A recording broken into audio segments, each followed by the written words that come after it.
When you're listening to a competition like this, you are listening to these performers in probably the highest stress, the highest performance anxiety that they'll ever experience. And so you're seeing how incredible it is that these performers can do something like this under this amount of pressure. And so it's really amazing for the audience to be able to see this live. I don't know if I brought anything from Dallas, it's just emotional baggage, right? And that's what makes you a good musician, is like having gone through something. I just don't really care too much about like showing off, you know, how perfectly I can play. I want somebody to just like have an emotional experience.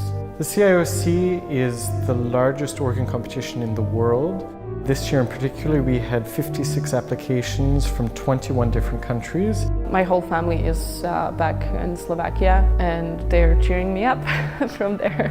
I think it's safe to say the group that's coming this fall is the highest level I've ever seen. I remember my first time when I attended an international competition, and I got to the second round, and I was stressing so much.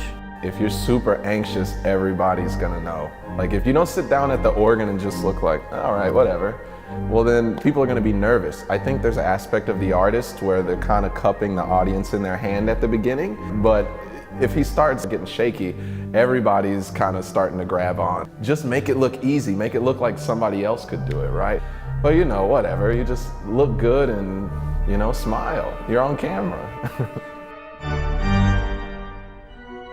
I think one of the challenges that we face as organists and as an organ community, even in a place like Montreal where there's a pretty strong and vibrant organ community, is the challenge of finding new audiences. Our job, and particularly my job, is to help these young emerging artists become professionals.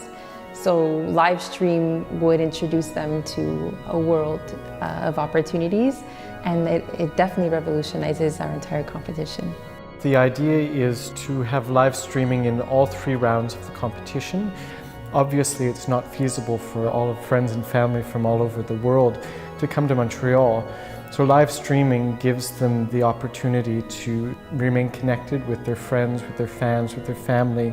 I think one of the main things that live streaming does is it gives the candidates a real international presence. It also gives the opportunity for the candidates to have a really fantastic video and audio recordings of their performance that they can share with their friends, they can share with their colleagues, they can share on their websites, on their YouTube channels, their SoundCloud, their social media. My hope is that people will support it not just because it's a worthy cause, but it's because they have a genuine interest in seeing what these talented young artists will do live, and live from around the world. I think in order for us to stay relevant, it's important for us to move in this direction, and I think it's a wonderful way to profile these fantastic churches and concert halls that we have here in Montreal. One of the cool things in Montreal is that we have a wide variety of instruments, and the competition reflects this. We start with a Baroque program at an Éculé, we go to a romantic program at Saint-Jean-Baptiste,